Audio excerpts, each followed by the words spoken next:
ఓ విశ్వవిధాత, నా తల్లిదండ్రులు ఇచ్చిన ఈ పవిత్ర మానవ జన్మతో దీని యొక్క విధి ప్రకారంగా ఆయుకాలం ఎంతవరకు ఉన్నదో కడశ్వాస దాకా ఈ అనంత విశ్వానికి అధిపతివైన నీకు దీనిలో గల కోటి కోట్ల గ్రహాలను పంచభూతాలను ఈ కనిపించుతున్నా వినిపించుతున్నా కదులుతున్న కాలమనే ఈ 4 పాదాలతో నిర్మితమైన ఈ విశ్వాన్ని ఇందున గల సమస్త గోళలో కల్లా విలువైన ఈ భూగోళాన్ని కూడాను దీనిపై గల జీవ వృక్షజాతులను అలాగే దీన్ని నడిపించే ఎండ వాన చలి అనే 3 కాలాలను అలాగే పగలు చీకటి అనబడే తంతెలాంటి రోజులను అట్టి రోజులతో కదులుతున్న ఇట్టి కాలమనే దానిలో జరుగుతున్న ఉత్పత్తి పెంపు వినాశం అనే జీవ వృక్షజాతి మనుగడను ఇందున గల 84 లక్షల జీవజాతుల్లోకెల్లా విలువైన ఈ మానవ జాతిలో నాకు ఈ జన్మనిచ్చుటకై నీవే తాడూరి రామబ్రహ్మము బొల్లో విశేషమ్మ అనే దంపతుల రూపాన అవతరించి అట్టి వారికి తొలి సంతానంగా వారిచ్చిన ముచి రూపమైన ఇట్టి నేను ఇంతటి విశ్వాన్ని నడిపించుతున్న నీకు నా తొలి శ్వాస నుండి కడశ్వాస వరకు నా తల్లిదండ్రుల రూపాన ఉన్న ఓ విశ్వదాత సదా నీకు వందనాలు. ఇంతటి విచిత్ర విశ్వమంతయు కూడాను తూచా తప్పని క్రమంగా నీవే సాగిస్తున్నావు కనుక ఇటు నిజాన్ని నేను ఇసుకరైనంత సత్యాన్ని తెలుసుకున్నాను. జీవజాతుల వృక్షజాతుల యొక్క ఉత్పత్తి పెంపు వినాశం కూడా పరమాణువంతా కూడా పొరపాటు పోకుండా ఆది నుంచి అంతవరకు సాగిస్తున్న నీవు నిజానికి నీవు దీనికి అధిపతివా లేక జీతగాడివా?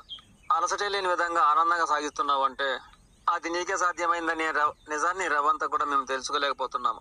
నీవు అణువు రూపంలో ఉన్నావా, అనంత విశ్వరూపంలో ఉన్నావా, లేక అణువు నుండి అనంతం వరకు నీవే నిండి ఉన్నావా, భౌతిక రూపంలో ఉన్నావా, అఖండ రూపంలో ఉన్నావా? అంతే లేని ఇంతటి భారం అవుతున్న నీవు ఇక మా మానవ జాతి వద్దకు వచ్చేటప్పటికి మమ్మల్ని ఏం చేస్తున్నావు? ఈ మానవ జాతి సమస్త జీవజాతులకల్లా జ్ఞానమైన జాత లేక అజ్ఞానమైన జాత? ఈ ఆశ ఏంటి, స్వార్థం ఏంటి, క్రూరత్వం ఏంటి, ఈ మూర్ఖత్వం ఏంటి, ఈ అమాయకత్వము, ఈ ఆరాటము, ఇలా మాతో చేపిస్తున్న పనులు ఏమిటి? వాటి యొక్క ఫలితం ఏంటి? ఈ భూగోళం అంతా నాకే కావాలని, ఈ భూసంపద అంతా నాకే కావాలని ప్రతి ఒక్కరూ అనుకోవడం ఏమిటి? అందుకే కదా మా తోటి మానవుల పైన మేము క్రూరత్వంతో వింత ప్రవర్తనలు ప్రవర్తిస్తుంటాము. ఇట్టి అజ్ఞాన ఆశ వల్ల నీ పిలిపే రాకముందే అకాల మరణంతో మేము తిరిగి వెళ్ళిపోవడం ఏమిటి? నరుక్కోవడాలు, పొడుచుకోవడాలు, అలనాడు బాణాలు, ఈనాడు బాంబులు, భూగోళం అంతా నాకే కావాలనే ప్రయత్నంలో అసలు ఈ భూగోళాన్నే విడిచి వెళ్ళిపోవడం ఏమిటి? ఇది జ్ఞానమా అజ్ఞానమా? అలాగే నువ్వెవరో కూడా అనుమతం కూడా తెలుసుకోకుండా ఇక మతాలంటూ, కులాలంటూ, దేవుళ్ళంటూ, దెయ్యాలంటూ, విగ్రహాలంటూ, పూజలంటూ, బాగులంటూ, ఓగులంటూ ఈ తతంగాలన్నీ ఎన్నెన్నో శాఖలుగా పుట్టుకొచ్చాయి. అవన్నీ కూడా విచిత్రంగా మేమే నిర్మించుకొని ఇక వాటి ముందు మేము ఎన్నెన్నో తతంగాలు, ఆచారాలు పాడము. ఈ విధంగా మేము నిన్ను పూర్తిగా మర్చిపోయి మరో మార్గంలోకి వెళ్ళాము. నీవు పంపించావా, మేము వెళ్ళామా?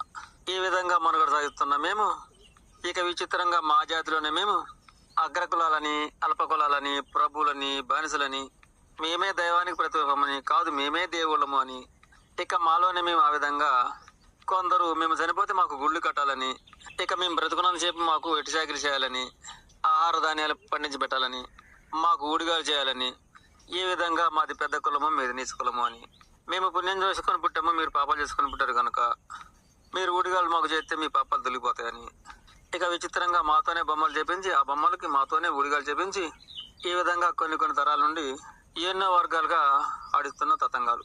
ఇక పాపం మాలో మేము పాపులమో ఏమో, నిజంగానే హీన వర్గాల వారమేనేమో, నిజానికి వారే పుణ్యాత్ములు కావచ్చేమో, కనుకనే వారు పెద్ద స్థాయిలో పుట్టారు, కనుకనే మేము చిన్న స్థాయిలో పుట్టామేమో, ఈ విశ్వమే వారి సొంతం కావచ్చేమో, నిజంగానే మాది బానిస బ్రతుకులో ఏమో, ఈ విధంగా మా మానవ జాతి బ్రతుకులు సాగిస్తున్నాము.